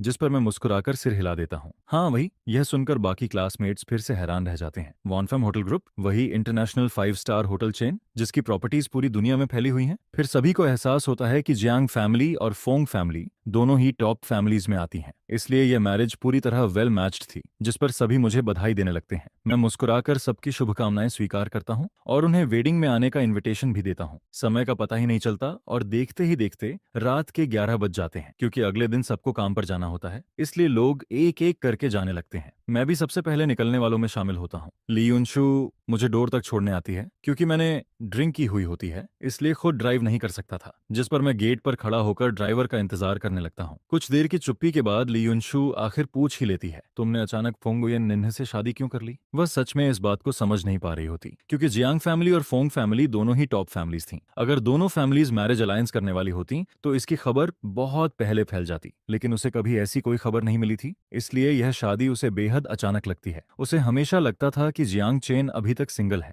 जिस पर मैं वही पुराना जवाब देता हूँ, क्योंकि मुझे वह पसंद है। यह सुनकर ली युनशु कुछ पल चुप रह जाती है। पसंद? इसके बाद दोनों में से कोई कुछ नहीं कहता। उसी समय हायर ड्राइवर वहां पहुंच जाता है। मैं ली युनशु को गुड बाय कहता हूं और वहां से निकल जाता हूं। फिर रात के करीब 12 बजे घर पहुंचता हूं। जैसे ही रूम में दाखिल होता हूं, मैं देखता हूं कि फुंग गुयेन निन्ह अभी भी सोफा पर बैठी फोन चला रही होती है, जिस पर मैं हैरानी से पूछता हूं, अभी तक सोई नहीं? लेकिन इस बार फुंग गुयेन निन्ह सिर्फ मेरी तरफ देखती है और कुछ भी नहीं कहती। वह मुझे ऊपर से नीचे तक गौर से देखने लगती है। मेरे बाल बिल्कुल ठीक होते हैं, कपड़े भी साफ सुथरे होते हैं और गर्दन पर भी कोई अजीब निशान नहीं होता, जिस पर मैं मुस्कुराकर पूछता हूँ, क्या तुम मेरा इंतजार कर रही थी? यह सुनते ही फोंग गुयेन नीन का चेहरा लाल हो जाता है। फिर वह शर्म छिपाते हुए गुस्से में बोलती है, कौन तुम्हारा इंतजार कर रहा था? मैं तो बस फोन चला रही थी। जिस पर मैं फिर मुस्कुराकर पूछता हूँ, फोन चलाते चलाते मेरा इंतजार कर रही थी? मैंने कहा ना, मैं तुम्हारा इंतजार नहीं कर रही थी। फिर मैं आराम से कहता हूँ, ठीक है, आगे से मैं जल्दी घर आने की कोशिश करूंगा ताकि तुम्हें इतनी देर तक इंतजार न करना पड़े। यह सुनकर फोंग गुयेन नीह अंदर ही अंदर झुंझला जाती है। वह मन ही मन सोचती है, क्या यह आदमी इंसानों की भाषा नहीं समझता?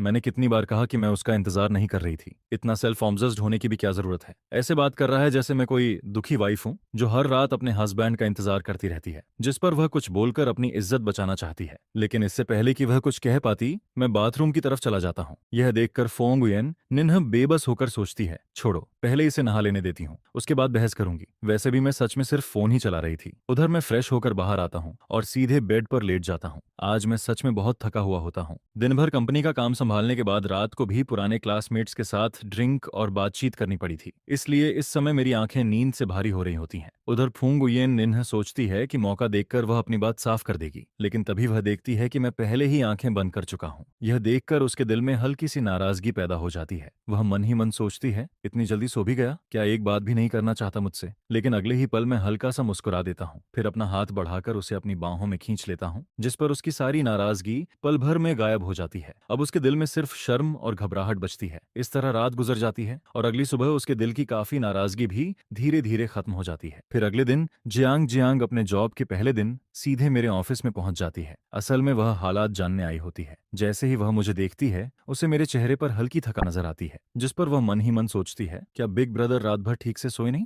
फिर उसके दिमाग में दूसरा ख्याल आता है, या फिर फोंग गुयेन नीन ने मेरी मोमेंट्स पोस्ट देख ली थी और दोनों की लड़ाई हो गई। यह सोचकर वह फिक्र से पूछती है, बिग ब्रदर आप इतने थके हुए क्यों लग रहे हैं? जिस पर मैं बिल्कुल सामान्य आवाज में जवाब देता हूँ, कल रात ठीक से नींद नहीं आई, करीब 3 बजे सोया था और 7 बजे उठ गया। ऐसी हालत में कौन अच्छी नींद ले सकता है? यह सुनकर जियांग जियांग कुछ सेकंड के लिए चुप हो जाती है। वह मन ही मन सोचती है, ये नींद न आने की वजह लड़ाई थी या कुछ और। लेकिन फिर वह ध्यान से मेरे चेहरे को देखने लगती है। काफी देर तक देखने के बाद भी उसे कोई संदिग्ध निशान नहीं दिखता, जिस पर वह और कंफ्यूज हो जाती है। तो मतलब अभी तक इन दोनों के बीच कुछ हुआ ही नहीं? यह सोचकर जियांग जियांग के मन में फिर से फुंग उयेन निन्ह के लिए नाराजगी बढ़ जाती है। असल में उसे फुंग उयेन निन्ह से कोई खास लगाव नहीं होता, लेकिन उसके लिए उसका बिग ब्रदर दुनिया का सबसे बेहतरीन इंसान होता है और अब दोनों की शादी भी हो चुकी थी। फिर भी फुंग उयेन निन्ह उसे अपने करीब नहीं आने दे रही थी, जिस पर जियांग जियांग को लगता है कि उसके भाई को जरूर बुरा लगता होगा। यह सोचते ही उसका गुस्सा और बढ़ जाता है। फिर वह अचानक मुड़ती है और गुस्से में ऑफिस से बाहर निकल जाती है। मैं हैरानी से उसे आवाज देता हूँ, जियांग जियांग क्या हुआ? लेकिन वह कोई जवाब नहीं देती। इसके बाद वह पार्किंग लॉट तक जाती है और सीधे कार लेकर फोंग ग्रुप के हेड ऑफिस पहुंच जाती है। लेकिन वहां पहुंचकर उसे यह नहीं पता होता कि फोंग उयेन नीन का ऑफिस किस फ्लोर पर है, जिस पर वह सीधे उसे कॉल कर देती है। जैसे ही कॉल कनेक्ट होती है, जियांग जियांग गुस्से में बोलती है, फोंग उयेन निन्ह मैं अभी तुम्हारी कंपनी के फर्स्ट फ्लोर लॉबी में खड़ी हूँ, तुरंत नीचे आओ। इतना कहकर वह कॉल काट देती है। उधर फोंग उयेन निन्ह फोन की तरफ देखकर कंफ्यूज हो जाती है। फिर वह नीचे लॉबी में पहुंचती है। वहां जियांग जियांग को गुस्से से खड़ा देखकर वह पूछती है, क्या हुआ? जिस पर जियांग जियांग दांत भींचकर उसकी तरफ देखती है और कहती है, फोंग उयेन निन्ह तुम ऐसा कैसे कर सकती हो? यह सुनकर फोंग उयेन निन्ह कुछ समझ ही नहीं पाती और अगले ही पल जियांग जियांग उसे जोर से धक्का दे देती है, जिससे वह सीधे जमीन पर गिर जाती है। उसकी आंखों में तुरंत गुस्से की चमक आ जाती है। लोग जल्दी से उसे उठाते हैं। यह उसकी जिंदगी में पहली बार होता है कि किसी ने उसे धक्का देकर गिराया हो। अगर जियांग जियांग उसकी पुरानी दोस्त और उसकी सिस्टर इन लॉ न होती तो शायद वह सिक्योरिटी बुलाकर उसे बाहर निकलवा देती। गुस्से में वह पूछती है, आखिर तुम्हें हुआ क्या है? मैंने तुम्हारा क्या बिगाड़ा है? जिस पर जियांग जियांग गुस्से से बोलती है, फोंग उयेन निन्ह तुमने मेरे बिग ब्रदर के साथ क्या किया है यह तुम्हें खुद नहीं पता? यह सुनकर फोंग उयेन निन्ह और भी कंफ्यूज हो जाती है। वह कहती है, मैंने क्या किया है? मैंने तो कुछ भी नहीं किया। फिर उसके दिमाग में अचानक पिछली रात का ख्याल आ जाता है। वह मन ही मन सोचती है, कल रात तो मैं थोड़ी ज्यादा एग्रेसिव हो गई थी, कहीं जियांग चेन ने यह बात जियांग जियांग को बता तो नहीं दी? यह सोचकर उसके दिल में थोड़ी घबराहट पैदा हो जाती है। फिर वह झिझकते हुए पूछती है, तो तो तुम आखिर चाहती क्या हो? जिस पर जियांग जियांग गुस्से में जवाब देती है, मैं चाहती हूँ कि तुम्हें सबक सिखाऊं। मेरे बिग ब्रदर मेरा प्राइड है, किसी को भी उन्हें हर्ट करने का हक नहीं है। यह सुनकर फोंग गुयेन निन्ह पूरी तरह हैरान रह जाती है। उसे समझ ही नहीं आता कि उसका कसूर इतना बड़ा कब बन गया। उधर जियांग जियांग सच में उसे पीटना चाहती थी, लेकिन फोंग गुयेन नीन का कंफ्यूज्ड चेहरा देखकर उसका मन बदल जाता है। फिर वह कहती है, मेरे साथ बाहर चलो। इतना कहकर वह बिल्डिंग के बाहर चली जाती है। फोंग गुयेन निन्ह को लगता है कि गलती शायद उसी की है, इसलिए वह चुपचाप उसके पीछे चल देती है। दोनों बाहर एक सुनसान कोने में पहुंचती हैं, जिस पर जियांग जियांग सीधे पूछती है, बताओ तुम मेरे बिग ब्रदर को कब डिवोर्स देने वाली हो? यह सुनते ही फोंग गुयेन निन्ह कुछ सेकंड के लिए जड़ हो जाती है, फिर हैरानी से पूछती है, डी डिवोर्स? जिस पर जियांग जियांग कहती है, अगर डिवोर्स नहीं दोगी तो क्या पूरी जिंदगी उनसे चिपकी रहोगी? यह सुनकर फोंग गुयेन निन्ह का सिर और घूम जाता है। उसे समझ ही नहीं आता कि बात आखिर कहाँ जा रही है। फिर वह कहती है, मैंने अपना गुस्सा जियांग चेन पर कभी नहीं निकाला, और इसका ग्रैंडअप्पा से क्या लेना देना है? जिस पर जियांग जियांग तुरंत जवाब देती है, क्यों नहीं है? ग्रैंडपा ने तुम्हें बिग ब्रदर से शादी करने के लिए मजबूर किया था। मुझे पता है कि तुम ये शादी नहीं करना चाहती थी, इसलिए अब तुम बिग ब्रदर के साथ ऐसा व्यवहार करके ग्रैंडपा से बदला ले रही हो। यह सुनकर फोंग गुयेन नीन्ह तुरंत उसे रोक देती है। तुम आखिर कह क्या रही हो? मैं जो भी करती हूँ उसका ग्रैंडपा से कोई लेना देना नहीं है, और मैंने ग्रैंडपा से कभी कुछ नहीं कहा। फिर वह थोड़ा झेंपते हुए बोलती है, हाँ, कल रात वाली बात में गलती मेरी थी। यह सुनते ही अब जियांग जियांग खुद कंफ्यूज हो जाती है। कल रात वाली बात? उधर फोंग गुयेन निन्ह सोचती है, लेकिन पूरी गलती मेरी भी तो नहीं थी। फिर वह बोलती है, क्या सिर्फ मेरी ही गलती थी? क्या तुम्हारे बिग ब्रदर की कोई गलती नहीं थी? यह सुनकर जियांग जियांग भौंचक्की रह जाती है। वह पूछती है, मेरे बिग ब्रदर की क्या गलती हो सकती है? जिस पर फोंग गुयेन नी थोड़ी शिकायत भरी आवाज में कहती है, वह पहले से मैरिड है, फिर भी वह एक फीमेल क्लासमेट के साथ देर रात तक बाहर घूमते रहे। क्या यह गलत नहीं है? यह सुनते ही जियांग जियांग अचानक शांत हो जाती है, क्योंकि अब उसे एहसास होता है कि वह और फोंग गुयेन निन्ह दो बिल्कुल अलग बातों पर चर्चा कर रही थी। फिर वह हैरानी से पूछती है, रुको, तो कल रात तुम्हारा और बिग ब्रदर का झगड़ा ली युनशु की वजह से हुआ था? जिस पर फोंग गुयेन निन्ह तुरंत पूछती है, क्या तुम्हारे बिग ब्रदर ने तुम्हें यही बताया है? मेरे भाई ने कुछ भी नहीं कहा। जिस पर फुओंग गुयेन निन्ह पूरी तरह से निरुत्तर हो जाती है। आखिर आज वो इतना गुस्सा किस बात पर हुई थी? जिस पर जियांग जियांग हल्की सी ठंडी हंसी हंसते हुए कहती है, तुम मेरे भाई से डिवोर्स ले लो। यह सुनकर फुंग हुए निन और भी ज्यादा हैरान हो जाती है। फिर वो कहती है, क्या यह फैसला मैं अकेले कर सकती हूँ? अगर मेरे हाथ में फैसला होता तो मैं तुम्हारे भाई से शादी ही नहीं करती, और फिर मैं उन औरतों में से नहीं हूँ जो शादी को कोई मजाक समझती हैं। जिस पर जियांग जियांग ठंडी आवाज में कहती है, बड़ी अच्छी बातें कर रही हो, जैसे तुम बहुत जिम्मेदार वाइफ हो। जिसके जवाब में फुंग हुए निन्ह कहती है, मैं वाकई ऐसी ही हूँ। यह सुनकर जियांग जियांग गुस्से से लगभग हंस पड़ती है, जबकि फुंग हुए निन्ह आगे कहती है, जियांग जियांग, मुझे समझ नहीं आता कि मैंने आखिर ऐसा क्या किया है जिसकी वजह से तुम मुझे अपने भाई से डिवोर्स लेने के लिए मजबूर कर रही हो। वो सच में समझ नहीं पाती, क्योंकि शुरुआत में जब उसके और जांग चेन की शादी हुई थी तब जंग जंग भले ही पूरी तरह सहमत नहीं थी, लेकिन उसने इतना कड़ा विरोध भी नहीं किया था। मगर अब वो लगातार डिवोर्स की मांग कर रही थी। जिस पर जंग जंग गुस्से से उसे घूरते हुए कहती है, तुमने क्या किया है ये तुम्हें खुद सबसे अच्छी तरह पता है। बस इतना सुनते ही उसका गुस्सा फिर से भड़क उठता है। वो फुंग उयेन निन को घूरते हुए देखती है, जिसे देखकर फुंग उयेन निन अनजाने में एक कदम पीछे हट जाती है। फिर वो कहती है, मैंने क्या किया है? जिस पर जियांग जियांग कहती है, क्या मुझे सब कुछ खुलकर बोलना पड़ेगा? जब तुमने मेरे भाई जियांग चेन से शादी की तब तुम्हें एक वाइफ की जिम्मेदारियां निभानी चाहिए थी। अगर तुम सच में उनसे इतनी नफरत करती थी तो शुरू से ही शादी करने से मना कर देती। इसके बाद वो और भी गुस्से में कहती है, लेकिन तुमने शादी कर ली और फिर मेरे भाई को घर में सिर्फ सजावट की चीज बनाकर रख दिया। न तुम उन्हें देखती हो न उन्हें छूती हो। क्या तुम्हें पता है कि मेरे भाई जैसे आदमी के लिए ये कितनी बड़ी बेइज्जती और चोट वाली बात है? यह सुनकर फुंग उयेन निन्ह हैरानी से उसे देखने लगती है। ना देखती हूँ न छूती हूँ। जिस पर जियांग जियांग तुरंत कहती है, अगर ऐसा ही है तो मेरे भाई को आजाद कर दो, उनसे डिवोर्स ले लो और उनकी जिंदगी बर्बाद मत करो। लेकिन तभी फुंग उयेन निन्ह जल्दी से उसकी बात काटते हुए कहती है, रुको जरा, किसने कहा कि मैं उन्हें ना देखती हूँ और न छूती हूँ? फिर वो थोड़ा शर्माते हुए कहती है, मैं तो उन्हें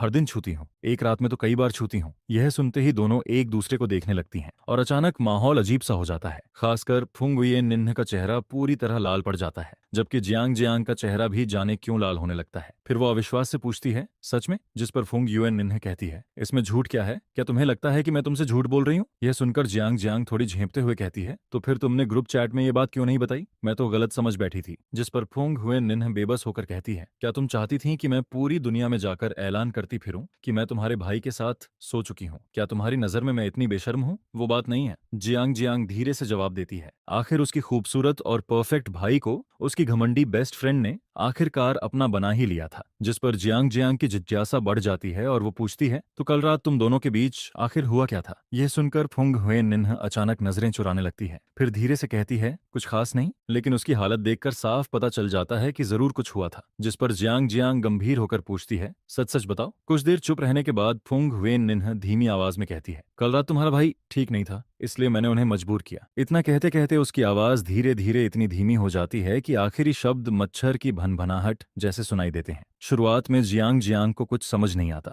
लेकिन कुछ सेकंड बाद जब उसे बात समझ आती है तो वो दांत पीसते हुए फुंग उयेन नीह को घूरने लगती है, जिसे देखकर फुंग उयेन निन्ह तुरंत वहां से भाग जाती है और भागते भागते कहती है, तुम नहीं समझोगी, ये पति पत्नी के बीच का फन है, आजकल सब लोग ऐसा ही करते हैं। इसके बाद जियांग जियांग वापस कंपनी में मेरे पास आती है और कहती है, भैया अगर फुंग उयेन निन्ह आपके साथ बुरा व्यवहार करे या आपके साथ कुछ गलत करे तो मुझे जरूर बताना, मैं जाकर उसकी अच्छी तरह पिटाई कर दूंगी। जिस पर मैं मुस्कुराते हुए सिर हिलाता हूँ, ठीक है, जरूरत पड़ी तो बता दूंगा, लेकिन वो मेरे साथ काफी अच्छा व्यवहार करती है। यह सुनकर जियांग जियांग और भी उलझ जाती है, इतना सब होने के बाद भी आप उसे अच्छा कह रहे हैं? वो जितना सोचती है उतना ही कंफ्यूज हो जाती है, क्या सच में ये पति पत्नी के बीच का फन था? यही सोचते हुए वो वहां से चली जाती है, मगर मुझे आज उसका व्यवहार कुछ अजीब सा लगता है। उधर फर्स्ट फ्लोर पर जियांग जियांग और फुंग उयेन निन्ह के बीच जो कुछ हुआ था उसकी खबर जल्दी ही फुंग फैमिली के ओल्ड मास्टर तक पहुंच गई। जिस पर ओल्ड मास्टर फुंग को लगता है कि जरूर उसकी पोती ने कोई गलती की होगी, तभी जियांग जियांग इतना गुस्सा हुई थी।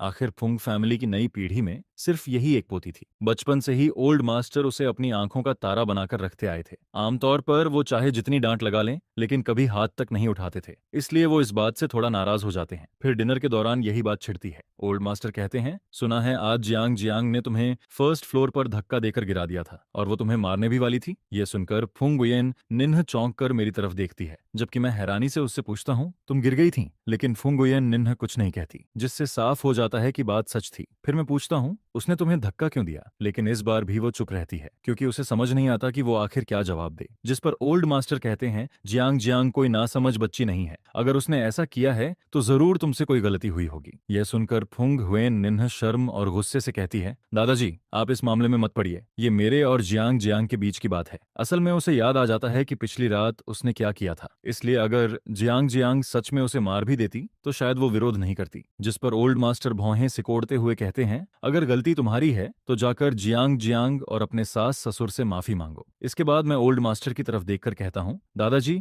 मैं जियांग जियांग से इस बारे में ठीक से बात करूंगा। जिस पर ओल्ड मास्टर मेरी तरफ देखते हुए कहते हैं, हुएन निन्ह को मैंने बचपन से बहुत ज्यादा बिगाड़ दिया है, अगर उसने गलती की है तो तुम उसका पक्ष मत लेना। मैं चुपचाप सिर हिला देता हूँ, लेकिन अंदर ही अंदर मैं समझ जाता हूँ कि दादाजी यूं ही ये बात नहीं कह रहे थे, वो दरअसल मुझे इशारा दे रहे थे। आखिर फुंग उयेन निन्ह फुंग फैमिली की इकलौती वारिस थी और दादाजी की सबसे प्यारी पोती भी। अगर जियांग जियांग की जगह कोई और होता तो शायद दादाजी उसे बहुत पहले ही सजा दे चुके होते। डिनर खत्म होने के बाद मैं और फुंग उयेन निन्ह अपने कमरे में वापस आते हैं। फिर मैं उससे पूछता हूँ, जियांग जियांग ने तुम पर हाथ क्यों उठाया? लेकिन वो फिर भी कुछ नहीं कहती। जिस पर मैं कहता हूँ, अगर तुम नहीं बताओगी तो मैं जियांग जियांग से पूछ लूंगा। इसके बावजूद वो चुप रहती है। यह देखकर मैं सीधे जियांग जियांग को कॉल कर देता हूँ। कॉल कनेक्ट होते ही मैं पूछता हूँ, तुमने फुंग उयेन निन्ह पर हाथ क्यों उठाया? जिस पर जियांग जियांग कुछ पल चुप रहती है और फिर बड़बड़ाते हुए कहती है, क्योंकि उसने गलती की थी। मैं भौहें सिकोड़ते हुए पूछता हूँ, उसने क्या किया? जिस पर वो नाराज होकर कहती है, आप खुद उसी से पूछिए। मैं जवाब देता हूँ, मैं पूछ चुका हूँ, लेकिन वो कुछ नहीं बता रही। जिस पर जियांग जियांग गुस्से से कहती है, क्योंकि उसे शर्म आ रही है, उसके पास बताने लायक कोई चेहरा नहीं बचा। मेरी आवाज अब गंभीर हो जाती है, तो आखिर बात क्या है? मेरे लहजे से ही जियांग जियांग समझ जाती है कि मैं नाराज हो रहा हूँ। फिर वो धीरे से कहती है, मुझे लगा था कि उसने आपकी बेइज्जती की है। यह सुनकर मैं हैरान होकर पूछता हूँ, तुम्हें ऐसा क्यों लगा? जिस पर जियांग जियांग फिर चुप हो जाती है। कुछ बातें ऐसी थीं जिन्हें वो अपने सगे भाई से भी कहने में झिझक रही थी। उधर मैं अपने बगल में बैठी बेचैन फुंग हुएन निन्ह की तरफ नजर डालता हूँ। फिर कहता हूँ, तुम दोनों आखिर इतनी हिचकिचा क्यों रही हो? आखिर मामला क्या है? इस बार जियांग जियांग के पास चुप रहने का कोई बहाना नहीं बचता। जिस पर जियांग जियांग बड़बड़ाते हुए कहती है, किसने कहा था कि कल रात आपने उन्हें मजबूर किया था? यह सुनते ही मैं, जो आमतौर पर किसी भी हालात में अपना चेहरा नहीं बदलता,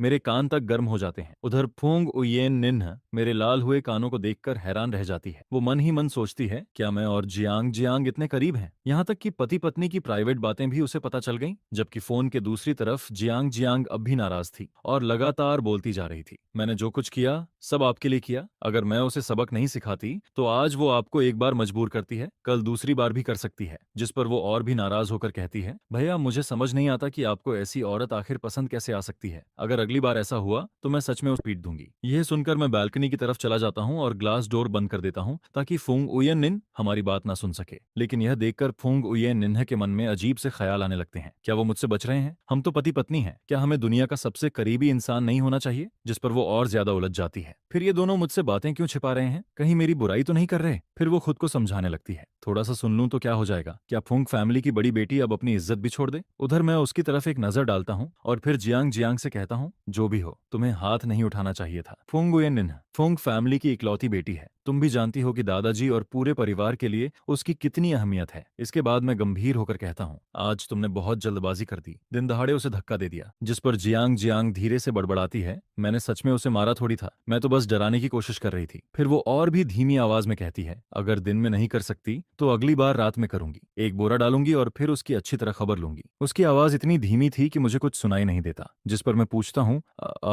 अभी तुमने क्या कहा? यह सुनकर जियांग जियांग तुरंत चुप हो जाती है। जाहिर था वो ये बातें मुझे नहीं बताना चाहती थी। कुछ देर बाद वो कहती है, तो क्या उसने कभी सोचा कि जो उसने आपके साथ किया उसका जवाब मॉम डैड को कैसे देगी? मैं कुछ पल चुप रहता हूँ, फिर कहता हूँ, असल में उसने मुझे मजबूर नहीं किया था। यह सुनकर जियांग जियांग तुरंत पूछती है, क्या भैया आपने मना नहीं किया था? मैं अपना माथा दबाते हुए सोचता हूँ कि अपनी छोटी बहन के साथ ऐसी बातें करना सही नहीं है। फिर मैं कहता हूँ, मैं और वो पति पत्नी है, कभी कभी रिश्तों में थोड़ा इमोशनल पुश पुल भी होता है, तुम नहीं समझोगी। यह सुनकर जियांग जियांग पूरी तरह अविश्वास में पड़ जाती है। मैं समझना भी नहीं चाहती। वो मन ही मन सोचती है, मेरा भाई और फुंगवेन्नी के बीच ऐसा रिश्ता हो सकता है? जब वो अभी भी सदमे में थी, मैं तुरंत टॉपिक बदल देता हूँ, तुम और फुंगवेन्नी वाली बात पर दादाजी बहुत नाराज हैं, किसी दिन जाकर उनसे माफी मांग लेना। यह सुनकर जियांग जियांग पूरी तरह निरुत्तर हो जाती है। उसे समझ ही नहीं आता कि अब क्या बोले। फिर वो मन ही मन सोचती है, मैं तो अच्छे इरादे से गई थी, अब उल्टा मुझे ही माफी मांगनी पड़ रही है। कॉल खत्म होने के बाद मैं वापस कमरे में लौटता हूँ। उधर फुंगुयेन नेह सोफा पर बैठी फोन चला रही होती है। मुझे देखते ही वो पूछती है, जियांग जियांग क्या कह रही थी? जिस पर मैं उसकी तरफ देखते हुए कहता हूँ, मुझे पता है कि तुम्हारी और जियांग जियांग की दोस्ती बहुत अच्छी है, लेकिन कुछ बातें ऐसी होती हैं जो उसे नहीं बतानी चाहिए। यह सुनकर फुंग उयन निन कुछ समझ नहीं पाती। कौन सी बातें?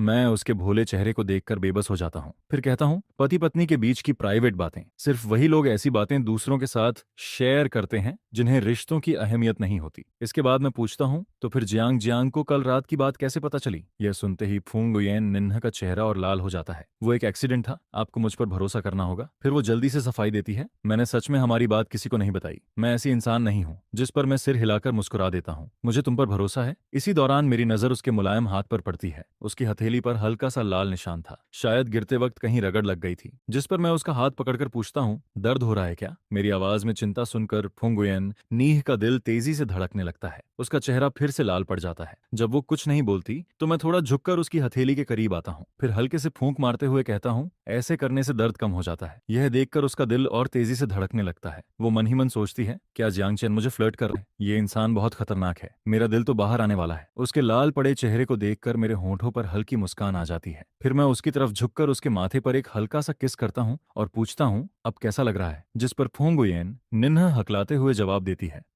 ठीक है, अब दर्द नहीं है। उसे इस हालत में देखकर मैं गर्म जोशी से मुस्कुराता हूँ, गुड गर्ल। इसके बाद मैं सीधा उठता हूँ और नहाने चला जाता हूँ। तभी फुंग उयन निन्ह लंबी सांस छोड़ती है। वो मन ही मन सोचती है, पहले भी बहुत सारे लड़कों ने मुझे इम्प्रेस करने की कोशिश की थी, लेकिन मैं कभी प्रभावित नहीं हुई। मुझे उनके तरीके बचकाने और बेवकूफी भरे लगते थे, लेकिन अब मैं खुद इतनी नर्वस क्यों हो रही हूँ? उसका दिल अभी तेजी से धड़क रहा था। वो अपनी छाती पकड़कर सोफा पर गिर जाती है। कुछ देर बाद जब मैं नहाकर बाहर आता हूँ तो वो अब भी मेरी नजरों से बच रही होती है। जिस पर मैं पूछता हूँ, क्या हुआ? हाथ फिर दर्द कर रहा है क्या? मुझे पहले की इन्वेस्टिगेशन रिपोर्ट्स याद आने लगती हैं। उनमें लिखा था कि फुंग उयन निन्ह घमंडी, जिद्दी और बहुत अकड़ वाली लड़की है, लेकिन पिछले कुछ दिनों में जो मैंने देखा वो उससे बिल्कुल अलग थी। असल में वो काफी मासूम और शर्मीली थी। उधर फुंग उयन निन्ह खुद पर झुंझला रही थी, मैं इतनी बेकार क्यों हूँ? हर बार उसका एक सवाल सुनते ही मेरा चेहरा लाल क्यों हो जाता है? मैंने जिंदगी में क्या क्या नहीं देखा, फिर मुझे शर्म किस बात की आ रही है? इसी बीच मैं उसकी चमकती आंखों को देखकर हंस पड़ता हूँ। मुझे हंसते देखकर वो हिम्मत जुटाती है, फिर धीरे धीरे मेरे पास आती है और अपना छोटा सा हाथ मेरे सामने बढ़ा देती है। फिर दर्द हो रहा है? जिस पर वो धीरे से कहती है, एक बार और फूंक मार दो। फिर थोड़ी हिम्मत करके जोड़ती है, या फिर एक किस कर दो। यह कहते समय उसका दिल बेकाबू होकर धड़क रहा था। वो सोचती है, जियांग चेन मुझे छेड़ सकता है तो क्या मैं उसे वापस नहीं छेड़ सकती। उधर मैं उसके अचानक बढ़ाए हुए हाथ को देखकर कुछ पल के लिए चौंक जाता हूँ। मुझे बिल्कुल उम्मीद नहीं थी कि वो ऐसा करेगी। मैं तो सोच रहा था कि वो शर्माकर भाग जाएगी, लेकिन अब वो पहले से काफी बदल चुकी थी। जिस पर मैं हल्का सा मुस्कुराता हूँ और कहता हूँ ठीक है। फिर मैं उसकी हथेली पर हल्की फूंक मारता हूँ और उसके बाद उसकी हथेली पर एक हल्का सा किस कर देता हूँ। फिर पूछता हूँ, अब तो दर्द नहीं है। फुंगुयेन निन्हा कुछ कहना चाहती है ताकि अपनी इज्जत बचा सके, लेकिन उसका दिमाग